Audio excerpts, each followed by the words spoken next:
आज इस वीडियो में हम बात करेंगे मूवी इडली कढ़ाई की। इडली कढ़ाई नाम आपको सुन के लगा होगा ये कैसा नाम है, लेकिन इडली कढ़ाई का मतलब है इडली की दुकान। धनुष के अकॉर्डिंग ये नाम इसलिए है क्योंकि उसकी दुकान ही इस मूवी का हीरो है। ये एक तमिल मूवी है और इसका जेनरा है ड्रामा। मूवी 1 अक्टूबर 2025 को हमारे थिएटर्स में आई थी और अभी OTT पर रिलीज हुई है 29 अक्टूबर को।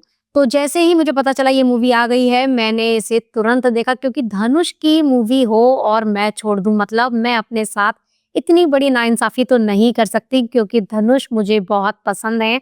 तो फिलहाल मैं बताती हूँ इस मूवी की कहानी क्या है, कैसी है मूवी, स्टार कास्ट कौन-कौन से हैं, राइटर, डायरेक्टर और प्रोड्यूसर कौन है। नमस्कार दोस्तों, मैं हूँ जिमी और आप देख रहे हैं Jimmy inside.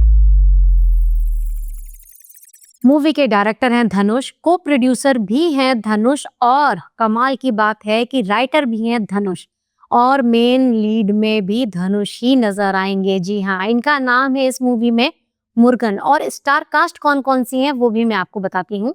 Nitya Menon, Shalini Pandey, Arun Vijay, Gita Kailasam, Satyaraj, Raj Kiran, are प्रतिबन, P समुथिराकनी। धनुष यानी कि मुर्गन एक छोटे से गांव के दिखाए गए हैं। वो अपने पापा मम्मी के साथ एक छोटे से गांव में रहते हैं। उनकी एक इडली की दुकान है और ये सिर्फ दुकान नहीं है उनके लिए, ये उनकी जिंदगी है। मतलब ये दुकान ही उनके लिए सब कुछ है और उस गांव की शान है इनकी दुकान।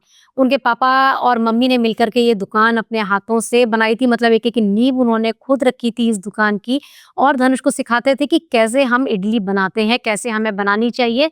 मिक्सी या किसी और चीज में वो स्वाद नहीं जो आपके अपने हाथों में है।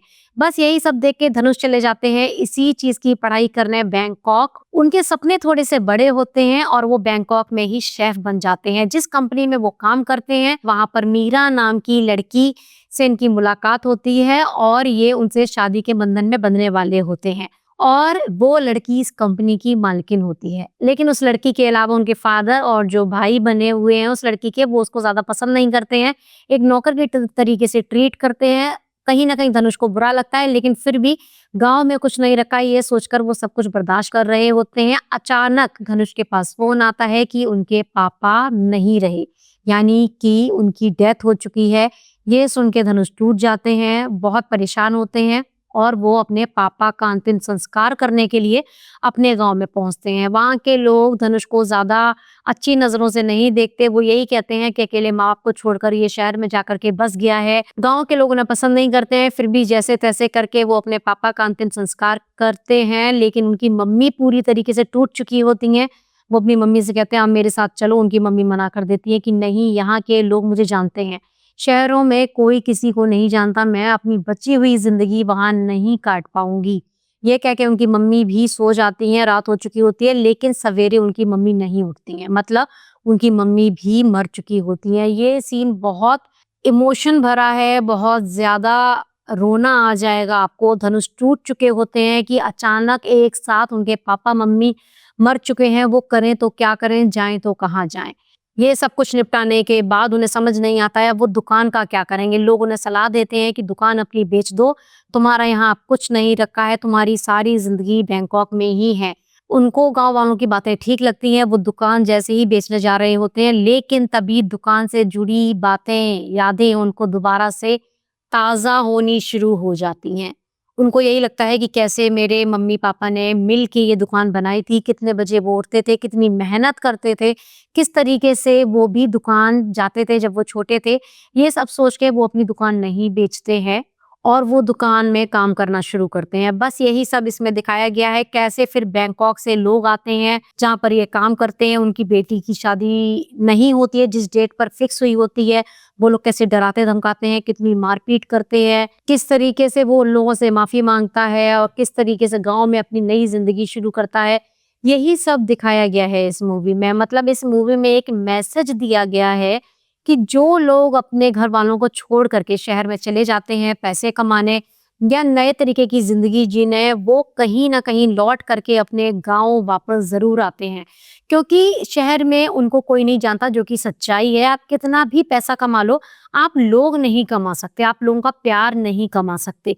जब तक आपके पास जॉब रहेगी लोग आपसे प्यार करेंगे, लेकिन जैसे ही आप बेरोजगार हैं या आप रिटायरमेंट की कगार पर हैं, कोई आपको नहीं पूछेगा। यही सब इस मूवी में दिखाया गया है। मूवी बहुत अच्छी, बहुत साफ-सुथरी बनाई गई है क्योंकि आजकल की मूवी अपने बच्चों के साथ बैठ कर के आप देख ही नहीं सकते। हर मूवी में कुछ ना कुछ गंदे गाने, गंदे सीन, गंदे कपड़े हैं ही, लेकिन इस मूवी में ऐसा कुछ नहीं है। बहुत साफ-सुथरी मूवी है। मूवी की स्टोरी लाइन बहुत ज़्यादा नई नहीं है, लेकिन फिर भी धनुष ने इसे बहुत अच्छे तरीके से दिखाया है।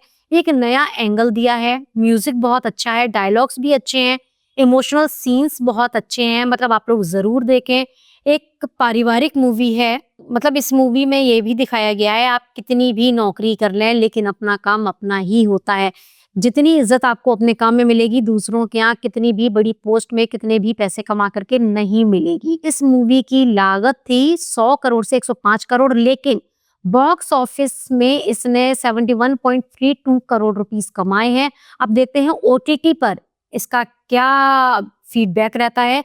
फिलहाल जो मैंने देखी मुझे तो बहुत अच्छी लगी, मतलब बहुत साफ-सुथरी मूवी है। साउथ इंडियंस के साथ एक अच्छी चीज़ ये है कि वो अपने कल्चर को, अपने ट्रेडिशन को हमेशा प्रायोरिटी देते हैं। तो अगर आपको टाइम मिले तो 2 घंटे 27 मिनट की है ये मूवी। थोड़ा-सा टाइम आपको ज़्यादा निकालना पड़ेगा लेकिन मूवी अच्छी है, मतलब वन टाइम वॉच तो है ही। मिलते हैं अपनी दूसरी वीडियो में एक नए रिव्यू के साथ, तब तक के लिए tata, bye bye, take care.